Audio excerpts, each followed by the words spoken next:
Oi, pessoal, bem-vindos à segunda semana do curso prático de elaboração de artigo científico.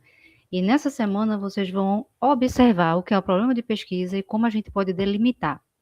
Problema de pesquisa é o elemento central de qualquer estudo científico, pois define a questão que será investigada, orienta todas as etapas da pesquisa, desde a revisão até a análise dos resultados. Então, é muito importante a gente logo organizar, delimitar qual vai ser o nosso problema central.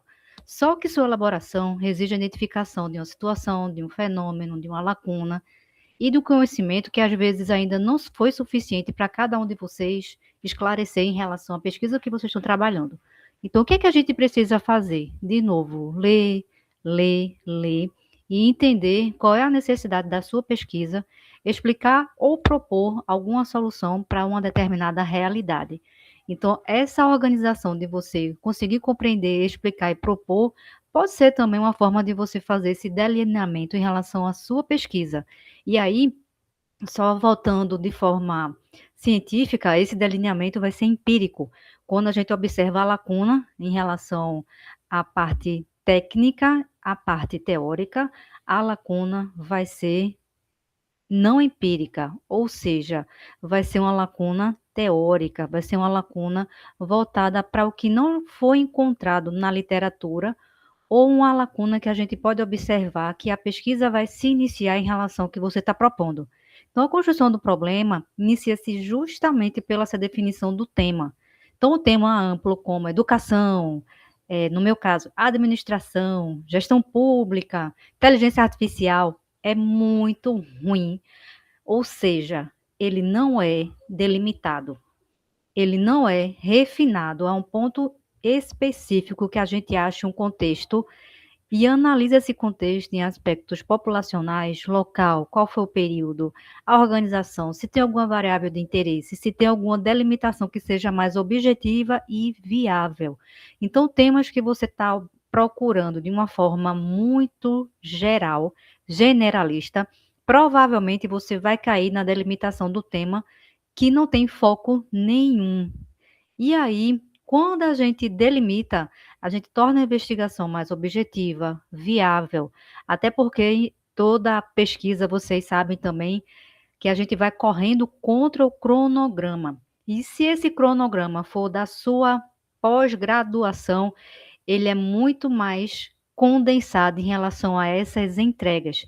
Então, você precisa tornar essa sua delimitação viável para que o seu estudo não se forme ou não se torne abrangente de forma excessiva. E para que você também tenha esse controle em relação ao que você está entregando e em cada período que você faz essa entrega.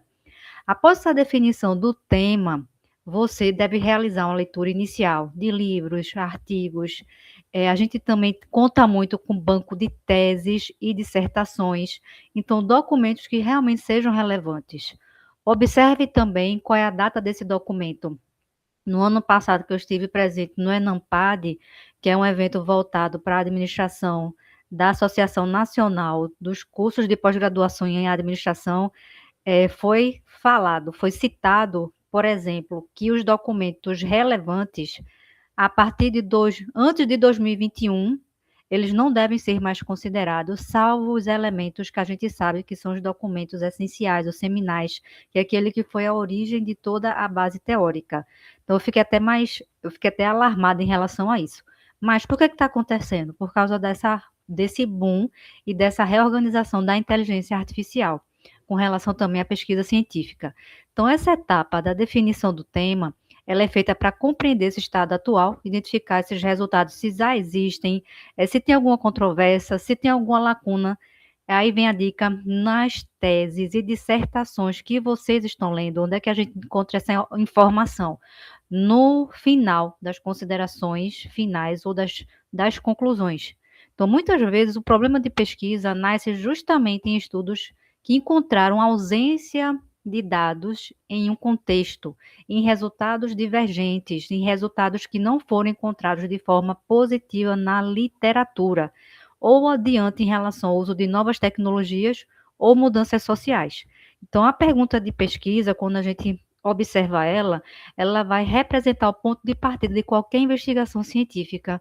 Então, o que é que a gente precisa fazer? Delimitar da forma mais clara possível, para que a gente consiga escrever um texto que seja focado nela e que responda a ela. Então, como é que a gente deve escrever? Essa pergunta ela deve ser interrogativa. Essa pergunta ela deve responder e compreender esse fenômeno ou situação.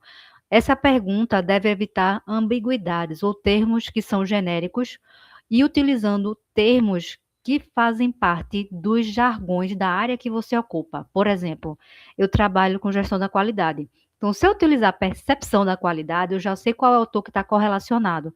Se eu utilizar somente a expectativa da qualidade, eu já sei também qual é o outro elemento ou quais são os autores que estão interligados a esse termo. Então, se concentre em um foco, se concentre em relação a esse aspecto central da sua pesquisa. Para elaborar essa pergunta de forma consistente, o que é que a gente precisa fazer? Identificar se é viável, se a metodologia vai ser organizada, como essa metodologia vai ser representada. E aí a gente tem alguns elementos conectivos que a gente pode utilizar nessas perguntas. Quais são eles? O como, de que forma que a gente utiliza para compreender os processos ou os mecanismos desse construto teórico. Quais são que vão identificar os fatores, característicos dos elementos. E aí, esses quais são, a gente já vê que a metodologia não necessariamente só vai descrever esse fenômeno, vai encontrar um determinado elemento que vai fazer a composição do que são e dos que são mais encontrados, em que, quando o objetivo é avaliar a intensidade, o impacto e o grau de influência, qual a influência, é a relação que existe entre. Então, nesse caso, a gente já vai fazendo essas organizações causais entre as variáveis, o porquê, quando eu quero realmente compreender as causas, os motivos, quais são, qual é o impacto. Então, são utilizados quando a gente quer descrever a análise dessas consequências. Então, de novo, o emprego desse conectivo deve estar alinhado. Objetivo, metodologia. Por quê? Através desses dois, a gente vai observar qual é a resposta que você vai dar a esse fenômeno. Fique ligado no próximo vídeo, que a gente também vai falar de novo em relação ao delineamento da pesquisa.